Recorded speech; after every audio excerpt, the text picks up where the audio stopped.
Good afternoon. How are you guys? My name is Sobi Shat. I go by Amir, and welcome to our monthly all hands meeting.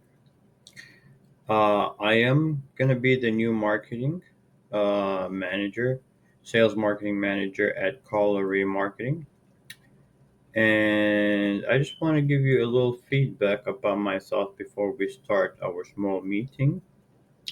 Introduction about me: I am uh, I am actually was born in Saudi Arabia and moved to the U.S. 10 years ago. I do have multicultural in me, so I'm mixed between Saudi Arabian and Moroccan. Therefore, I really enhance diversity, especially when I come from a diverse background. And diversity in the work culture is something really good. And looking for a diverse outcomes is really also good.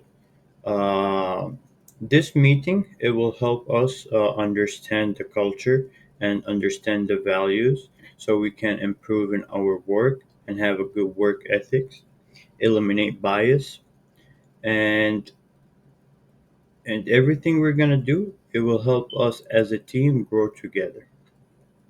First of all, let me give you an introduction about my personal values. My personal values are kindness, humor, creativity, and teamwork.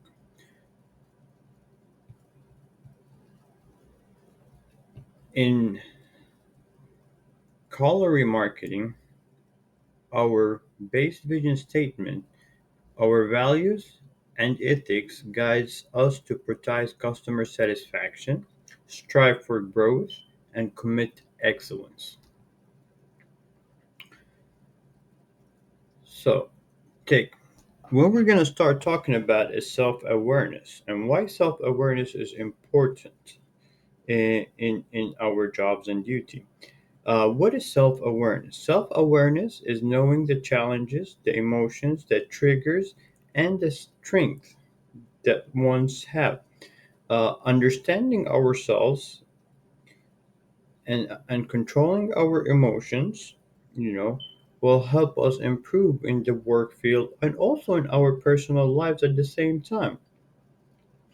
We can use self awareness and emotional awareness to identify the emotions of ourselves and our teammates. Emotional awareness is part of self awareness, and that's what we're going to emphasize on is emotional awareness.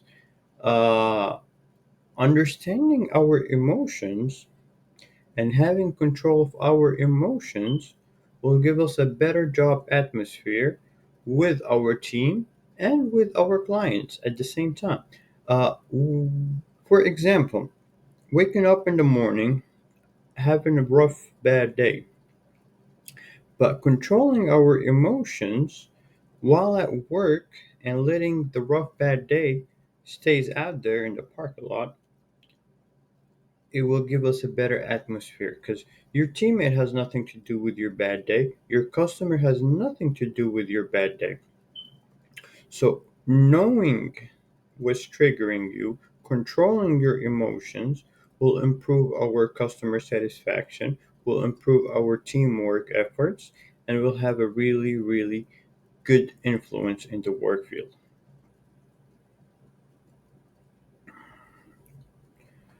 So, the importance of self management. Self management is all about being able to control emotions in a healthy way. This means you can handle your feelings and react positively to different situations. So, managing yourself is related to self emotions at the same time. So, controlling your emotions, knowing how to manage it, will give you a better way in handling yourself.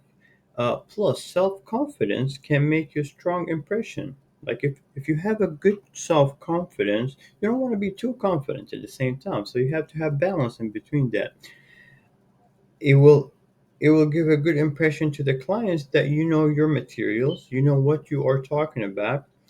But having too much self confidence will will also reflect negatively. Exhibiting emotional self control allows us to execute self confidence and have positive interactions with clients. So, having an emotional self control, back again to the same scenario, controlling your emotions. I know it's a rough day, but the customers don't know that it's a rough day. Your teammate might understand you have a rough day because he's there at the office and looks at you, but he can always do his best to make your day better. Try to compensate for that and understand that we are all here together. We are all here to make the job atmosphere perfect. So you also have to do your due diligence and work on your emotions. So these two key parts that we're going to focus on will help us improve our job satisfaction. How can you expect clients to be confident in your abilities? Three things: effective communication, empathy towards clients, proper decision making. Next, we're going to discuss ethical decision making. So we're going to leave questions all the way till the end. But ethical decision making, what is a conscious bias? What is cognitive bias? How does bias affect decision making? Those three elements are the ethical decision making that we're going to go ahead and discuss right now. Those three elements are so important to understand, to work with, and to improve in it so we can have a better client satisfaction and a healthy atmosphere. So, first of all, social awareness. What is social awareness? Social awareness refers to the capacity to understand and empathize with with others or with individuals from different backgrounds, such as me. I'm a diverse background.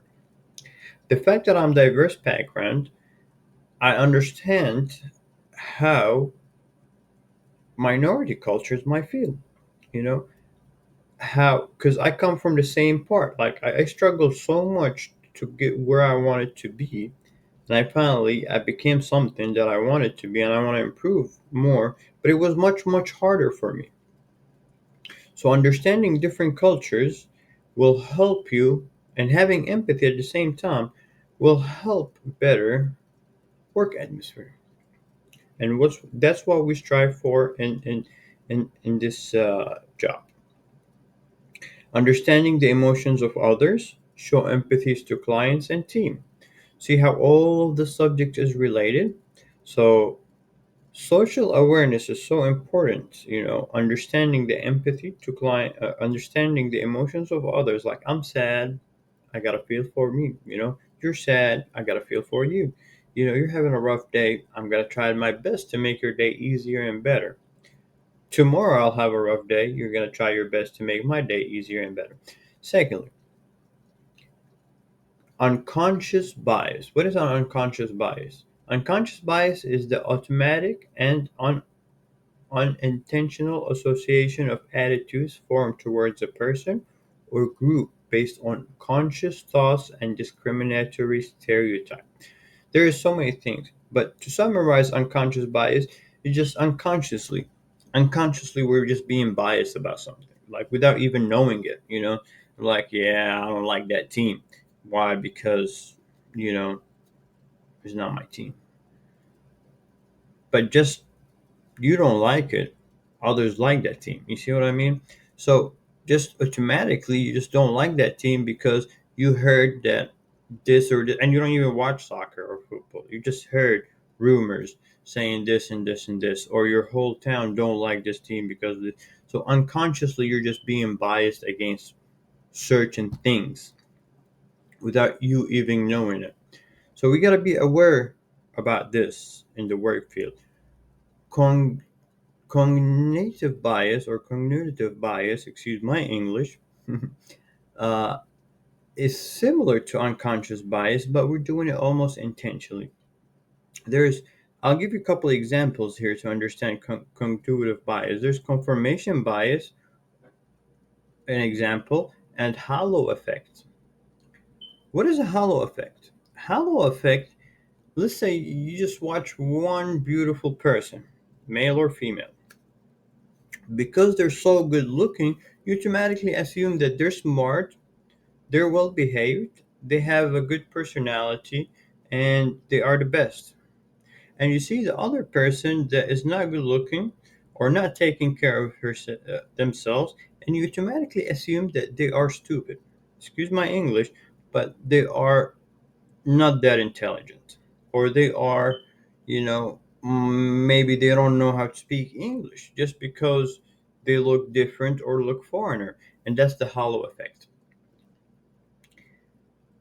Confirmation bias.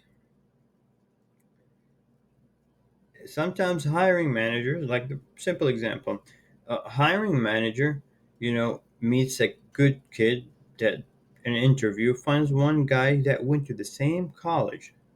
Just because he went to the same college, he already confirmed that he's good fit role for the position, and just automatically he confirming it without him knowing it.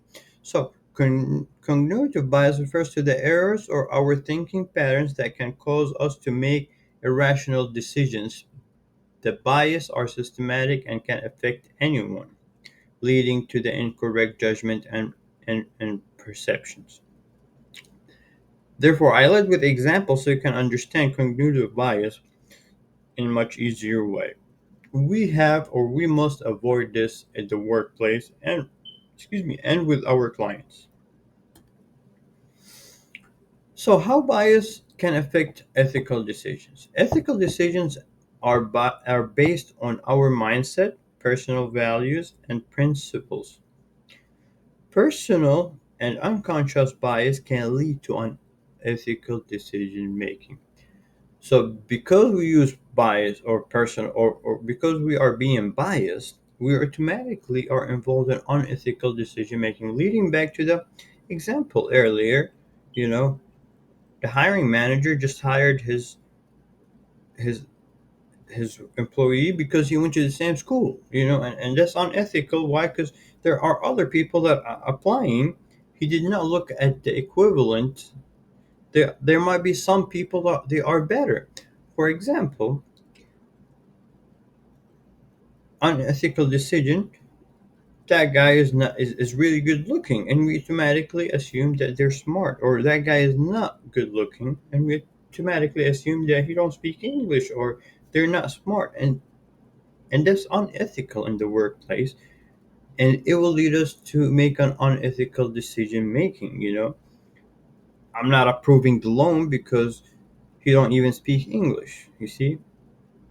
But what if that person that don't look that he speaks English and he's actually an IT technician or an IT engineer that makes, over 80, 90, $100,000 a year?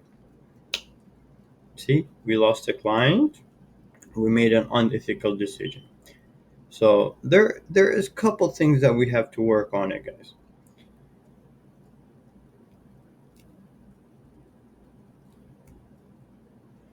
Ethics and on relationship management. So relationship management is a skill of effectively building and maintaining positive relationship with others, fostering trust and collaboration. Ethical treatment of all team members and customers is important to relationship management, growth of the company, and achieving excellence. To build relationship management skills within the team, we have to build trust, customer loyalty, and think before we speak and act.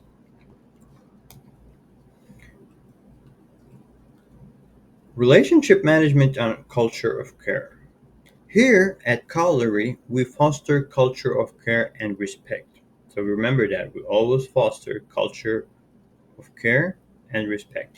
Culture of care refers to the environment, organization, such as Colliery, that prioritize empathy, compensation, and support in interaction between individuals, clients, and team. Remember that. Finally, before we conduct our meeting, To be effective as a team, we have to embrace emotional intelligence. How we can embrace emotional intelligence? Being aware of how we see ourselves and how others see us. And secondly, understanding that your decision and action affects the team. Here we go. That will conduct our meeting today. I hope it was short, understandable. And if you have any questions, please feel free to ask me or send me an email, and I could sit down and conduct more information about this.